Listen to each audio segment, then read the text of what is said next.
Hello, I'm Shawn Bowen, and I wanted to talk to you about suicide prevention and awareness. My background, I'm a Navy veteran, and I'm a commercial pilot. I served in the Navy as a command suicide prevention officer for a very large command, and I had the opportunity to work with diverse groups comprised of psychiatrists and psychologists, chaplains, people who attempted suicides, social workers, and more in order to prevent suicides in our command. And because of that, I learned quite a lot about suicides and suicide prevention, and I felt the need to share with you. There are two statistics that really stand out when I think about suicides. And these two statistics were what I used to formulate a plan or strategy in order to make my program successful. First, 90% of people who commit suicide have a diagnosable mental illness at the time of their death that went undiagnosed. That's according to the National Institute of Mental Health. So you can see that that's quite sad. People were walking around sick, unaware that they were sick, and took their lives because of their ailment. This is completely unacceptable.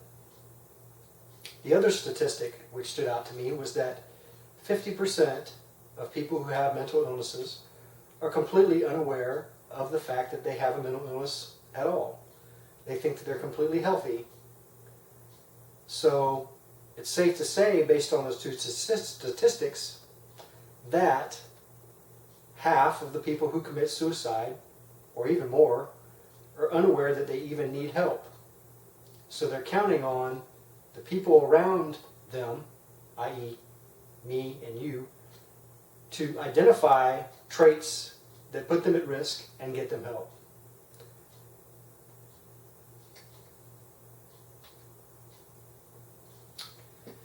The cause of suicides, again, knowing that 90% of people or greater have a mental illness when they commit suicide, you can derive the causes of mental illness itself and other causes that could that could lead to suicide. And working together with the teams, diverse teams, I was able to create this model as a briefing tool to discuss the various different parts that can cause suicides. And in creating this model to brief what causes suicide, you then can do the reverse and figure out how to prevent suicides from it. So we'll start with stress. One of the biggest factors leading to suicides or causing suicides is stress. In fact, the more stressful somebody's occupation is, or the more stress that somebody has in their life, the more likely they are to commit suicide. Doctors, believe it or not, are at very, very high risk because of the amount of career stress that they have and any additional stress that they may have in their life. In fact, suicide is higher among doctors than it is among the general population. Nutrition. People often are unaware or surprised when I tell them that nutrition can cause suicides. Absolutely. Over a 10-year period, the Department of Defense did a study over all the people who had committed suicide over this 10-year period. And in the 10-year period, they found that they all had low DHA, which is a substance found in the brain, but they had low DHA in their system. And DHA, you can also get this from fish oil. So you can see right there that a nutritional element has led, or at least contributed to, suicide. Can it completely cause suicides? Yes. Vitamin deficiencies can cause mental illness, which we know is the cause of suicide. So taking care of oneself in the way that we eat is very, very important. So next we'll go to chemicals down here on the bottom. Chemicals. What chemicals can cause suicide? Well, there are a lot of them actually. But the most common chemical that causes suicide is alcohol. It removes someone's inhibitions or fear of hurting themselves. It can cause a mental illness such as a psychosis. And it also robs the body of nutrition and impacts a person's sleeping habits, on the general health side. So it can lead in itself to suicide. And it's not the only chemical. There are a lot of chemicals out there, but it's one of the more common ones.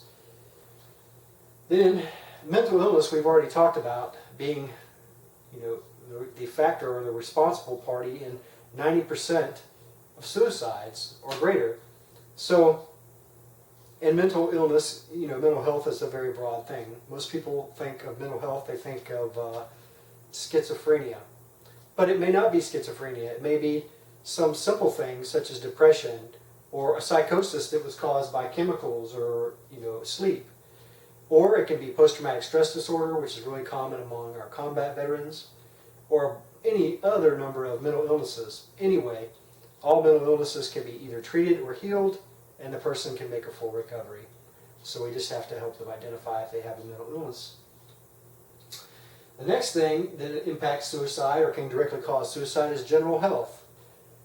Circulatory system ailments such as arteriosclerosis can rob the brain of nutrients or oxygen and cause psychosis. It's very simple. Sleep, if somebody's not sleeping enough, the brain's not resting, the brain can develop a psychosis. And this can cause a suicide, 100%. Up at the top of our model is a spiritual crisis. And this is often where all the other things seem to manifest themselves.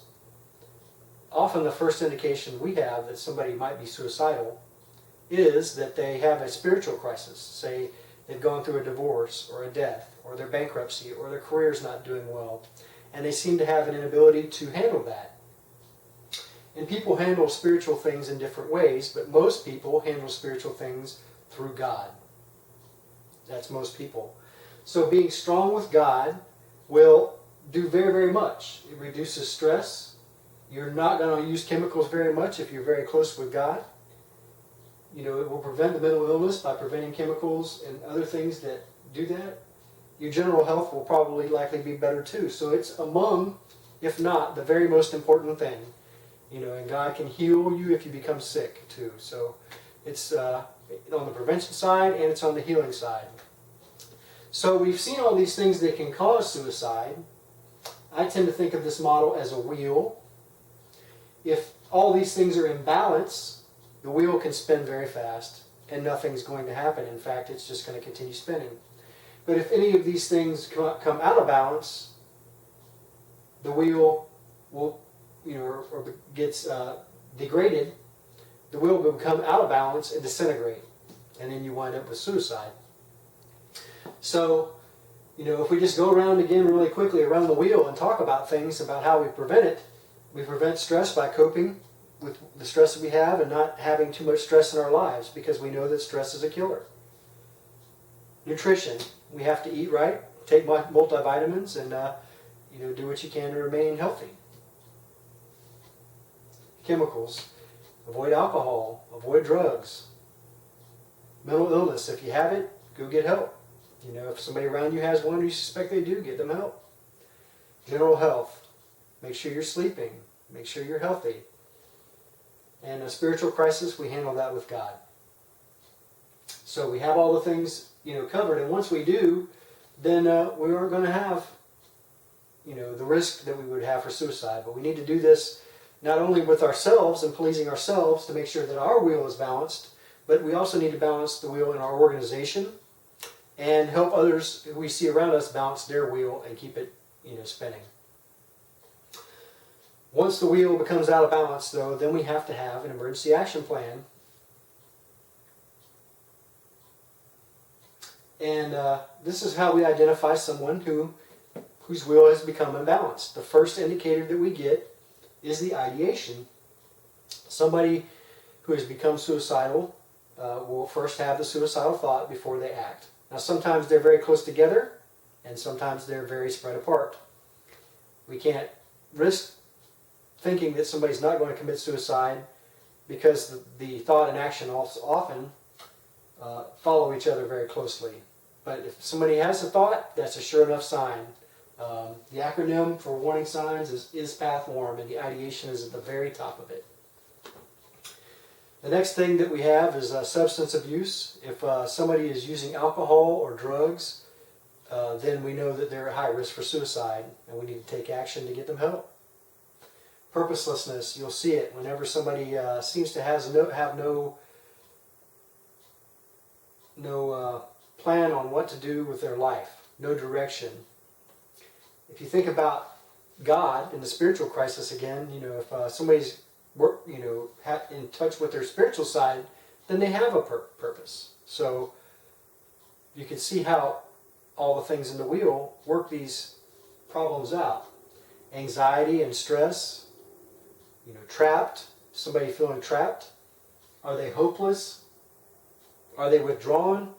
If somebody's going to church 2 times a week and Bible study and fellowship, they're not withdrawn. If there are other things as well, with friendship, but they're not going to be withdrawn. Anger, recklessness, and mood changes. So once we've identified somebody who is path warm, we simply get them help. But if we keep our model, our wheel in balance, and the wheel in balance of our organization, and we police everyone around us with is path warm, and make sure that everyone around us is okay, care for one another, there'll be no suicides. So, and I hope that we can prevent suicides together. I hope that you got something out of my presentation today and that you can apply it. I thank you very much for your time.